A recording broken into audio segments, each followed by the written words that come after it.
প্রিয় শিক্ষার্থীরা, অনলাইন ভিত্তিক ক্লাসে সবাইকে স্বাগতম। আমি নাজমুল হক, প্রভাষক রসায়ন, Z Rahman premier bank school and college.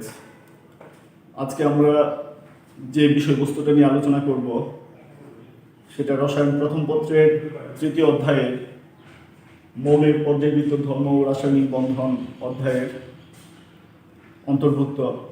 আমার আজকের বিষয়বস্তু হচ্ছে মৌলের অক্সাইডের অম্ল ক্ষারক প্রকৃতি নির্ণয় করা। মৌলের অক্সাইডের অম্ল ক্ষারক প্রকৃতি ব্যাখ্যা। তো আমরা অক্সাইড বলতে কি বুঝি? কোনো মৌলের অক্সাইড হচ্ছে কোনো মৌলের সাথে অক্সিজেনের সমন্বয়ে গঠিত দ্বিমৌল যৌগকে বলা হয় ওই মৌলের অক্সাইড। অর্থাৎ অক্সাইডগুলো হবে কোনো একটা মৌল এবং অক্সিজেন, এই দুইটা মৌলের সমন্বয়ে গঠিত। এখানে তৃতীয় কোনো মৌল থাকবে না। যেমন কার্বন ডাইঅক্সাইড CO2, এখানে কার্বন ও অক্সিজেন মিলে কার্বন ডাইঅক্সাইড যৌগটি গঠিত। Sodium oxide Na2O, calcium oxide CaO, এইগুলো হচ্ছে বিভিন্ন মৌলের অক্সাইড। এখন প্রায় তোমরা এরকম কিছু প্রশ্নের সম্মুখীন হবে। বিভিন্ন পরীক্ষায় প্রশ্নগুলো হয় যে সোডিয়াম অক্সাইডের প্রকৃতি কীরূপ ব্যাখ্যা করো, অথবা কার্বন ডাইঅক্সাইড একটি অম্লধর্মী অক্সাইড কেন ব্যাখ্যা করো। এই ধরনের সৃজনশীল প্রশ্ন হইতে পারে। আবার হচ্ছে তোমার MCQতেও প্রশ্ন থাকতে পারে, নিচের কোনটি অম্লধর্মী অক্সাইড, কোনটি ক্ষারধর্মী অক্সাইড, কোনটি উভধর্মী অক্সাইড। তো এই প্রশ্নগুলোর উত্তর দেওয়ার জন্য আমাদের আজকের যে বিষয়বস্তুটা আমি পড়াবো, এই বিষয়বস্তুটা তোমরা যদি ঠিকভাবে উপলব্ধি করতে পারো, বুঝতে পারো, তাহলে আশা করি এই ধরনের প্রশ্নের উত্তর দিতে পারবে। তো প্রথমে আসছি আমরা যে এই অক্সাইডের অম্ল ক্ষারক প্রকৃতির মধ্যে প্রধান তিনটা যে প্রকারভেদ: ক্ষারধর্মী অক্সাইড, অম্লধর্মী অক্সাইড, উভধর্মী অক্সাইড।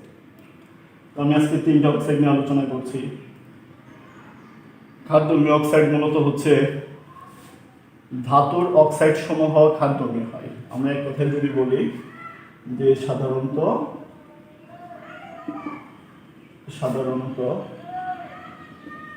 ধাতুর অক্সাইড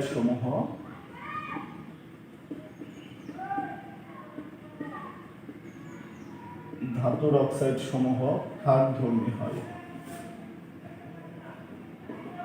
তাহলে ধাতুর অক্সাইড কারা?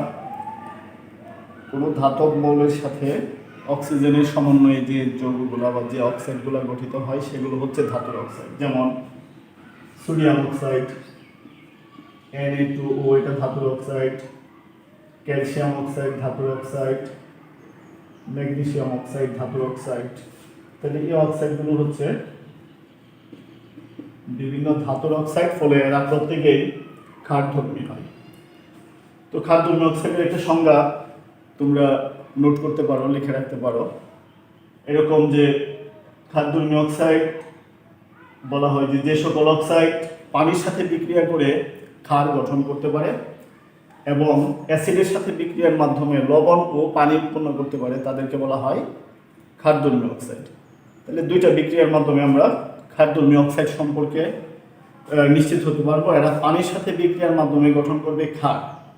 যেমন আমরা যদি ক্যালসিয়াম অক্সাইডের ক্ষারধর্মটা বিবেচনা করি বা ব্যাখ্যা করতে যাই, তাহলে ক্যালসিয়াম অক্সাইডের সাথে পানির বিক্রিয়ায় উৎপন্ন হয় ক্যালসিয়াম হাইড্রোক্সাইড, যেটা একটা ক্ষার জাতীয় পদার্থ।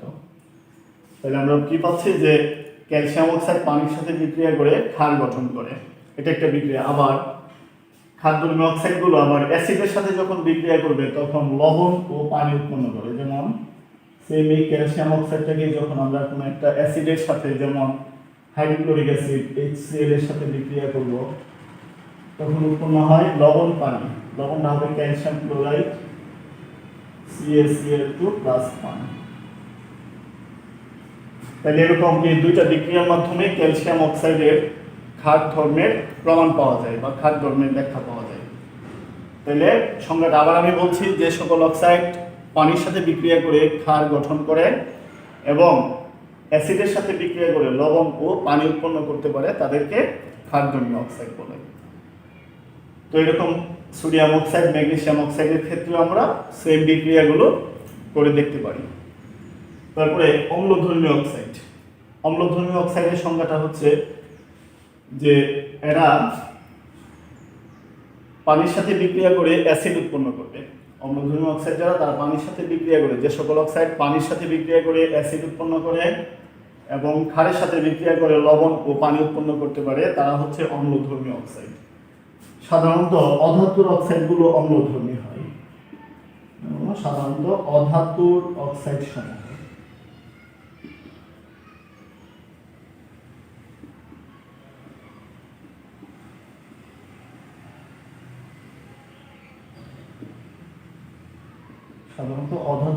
সমূহ অম্লধর্মী হয়। যেমন অধাতুর অক্সাইড বলতে আমরা কার্বন ডাই অক্সাইড একটা অধাতুর অক্সাইড, সালফার একটা অধাতু, তার অক্সাইড, সালফার ডাই অক্সাইড অধাতুর অক্সাইড, ফসফরাস অধাতু, ফসফরাস পেন্টা অক্সাইড, এগুলো হচ্ছে বিভিন্ন অধাতুর অক্সাইড ইত্যাদি আমরা বলতে পারি অধাতুর অক্সাইড। তাহলে এরা অধাতুর অক্সাইড হতে তারা অম্লধর্মী। এখন বিক্রিয়া যদি আমরা দেখাই যে কার্বন ডাই অক্সাইড যখন পানির সাথে বিক্রিয়া করে তখন কার্বনিক অ্যাসিড নামক অ্যাসিড উৎপন্ন করে H2CO3। অর্থাৎ অধাতুর অক্সাইডগুলো অম্লধর্মী অক্সাইড সমূহ পানির সাথে বিক্রিয়া করে অ্যাসিড গঠন করে। আবার যখন আমরা এই কার্বন ডাই অক্সাইডকে কোনো একটা ক্ষারের সাথে বিক্রিয়া করব, যেমন সোডিয়াম হাইড্রোক্সাইড, এর সাথে বিক্রিয়া গঠন করে লবণ পানি, সোডিয়াম কার্বনেট লবণ প্লাস পানি। তাহলে এই দুইটা বিক্রিয়ার মাধ্যমে আমরা কার্বন ডাই অক্সাইডের অম্লধর্মিতার প্রমাণ পাই। অর্থাৎ কার্বন ডাই অক্সাইড যে একটা অম্লধর্মী অক্সাইড তা এই দুইটা বিক্রিয়ার মাধ্যমে স্পষ্ট হয় যে কার্বন ডাই অক্সাইড পানির সাথে বিক্রিয়া করে কার্বনিক অ্যাসিড গঠন করতে পারে, আবার কার্বন ডাই অক্সাইড ক্ষারের সাথে বিক্রিয়া করে লবণ পানি উৎপন্ন করতে পারে। এই দুইটা বৈশিষ্ট্য থেকে আমরা বলতে পারি যে কার্বন ডাই অক্সাইড একটি অম্লধর্মী অক্সাইড।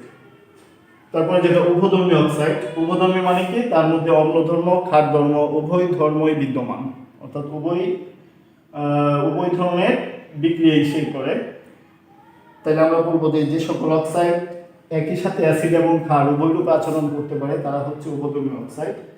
যেমন উভধর্মী অক্সাইডের উদাহরণ হচ্ছে যে অ্যালুমিনিয়াম অক্সাইড একটা উভধর্মী অক্সাইড, জিঙ্ক অক্সাইড উভধর্মী অক্সাইড, এগুলো হচ্ছে উভধর্মী অক্সাইডের উদাহরণ।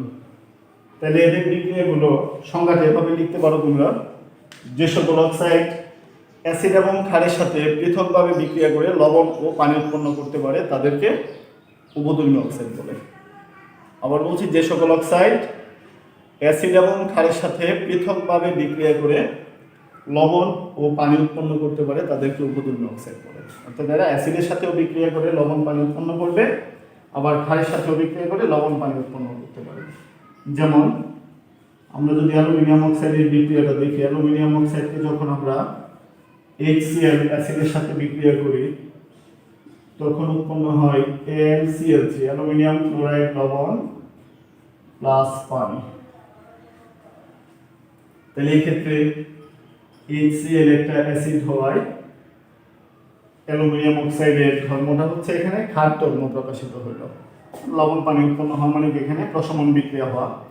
HCl যেহেতু অ্যাসিড, তাহলে অ্যাসিড ক্ষারের সাথে প্রশমন বিক্রিয়া করে, অতএব এই বিক্রিয়ায় অ্যালুমিনিয়াম অক্সাইডের ভূমিকাটা হবে একটি ক্ষারের ন্যায়। অ্যালুমিনিয়াম অক্সাইড ক্ষার ধর্ম প্রদর্শন করছে বিক্রিয়া। আবার যখন সেম এই অ্যালুমিনিয়াম অক্সাইডকে আমরা কোনো একটা ক্ষারের সাথে বিক্রিয়া করব, যেমন সোডিয়াম হাইড্রোক্সাইড, এই ক্ষারের সাথে অ্যালুমিনিয়াম অক্সাইড বিক্রিয়াকালীন সময় উৎপন্ন করে সোডিয়াম অ্যালুমিনেট লবণ NaAlO2, নাম হচ্ছে সোডিয়াম অ্যালুমিনেট লবণ আর পানি উৎপন্ন করে। তাহলে এই জায়গায় অ্যালুমিনিয়াম অক্সাইড ক্ষারের সাথে বিক্রিয়ার মাধ্যমে লবণ পানি উৎপন্ন করছে, অর্থাৎ অ্যালুমিনিয়াম অক্সাইডের ভূমিকাটা এখানে একটা অ্যাসিডের নেই। তাহলে পূর্বের বিক্রিয়াতে অ্যালুমিনিয়াম অক্সাইড অ্যাসিডের সাথে বিক্রিয়া করে ক্ষারের নেই আচরণ বা বিক্রিয়া প্রদর্শন করছে, এবং পরের বিক্রিয়ায় ক্ষারের সাথে বিক্রিয়া করে অ্যাসিডের নেই বৈশিষ্ট্য প্রদর্শন করেছে। অর্থাৎ আমরা বলতে পারি যে অ্যালুমিনিয়াম অক্সাইড একটি উভধর্মী অক্সাইড। তো এরকম অক্সাইডের প্রকৃতি সম্পর্কিত আরও বেশ কিছু প্রকারভেদ আছে, যেমন তোমাদের নিরপেক্ষ অক্সাইড, পার অক্সাইড, সুপার অক্সাইড, এরকম বিভিন্ন ধরনের অক্সাইড হচ্ছে তোমরা তোমাদের বইয়ে আলোচনা পাবে। এর মধ্যে গুরুত্বপূর্ণ তিনটা প্রকারভেদ ছিল হচ্ছে ক্ষারধর্মী অক্সাইড, অম্লধর্মী অক্সাইড এবং উপধর্মী অক্সাইড।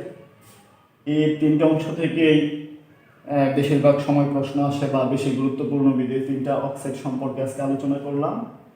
বাকি অক্সাইডগুলো সম্পর্কে তোমরা তোমাদের বইগুলোতে বিস্তারিত জানতে পারবে, বইগুলো থেকে বাকি অক্সাইডগুলো সম্পর্কে পড়াশোনা করবে। তো আর মোটামুটিভাবে আজকের ক্লাস এই পর্যন্তই। পরবর্তী ক্লাসে আবার তোমাদের সাথে দেখা হবে। সে পর্যন্ত সবাই সুস্থ থেকো, ভালো থেকো। আল্লাহ হাফেজ।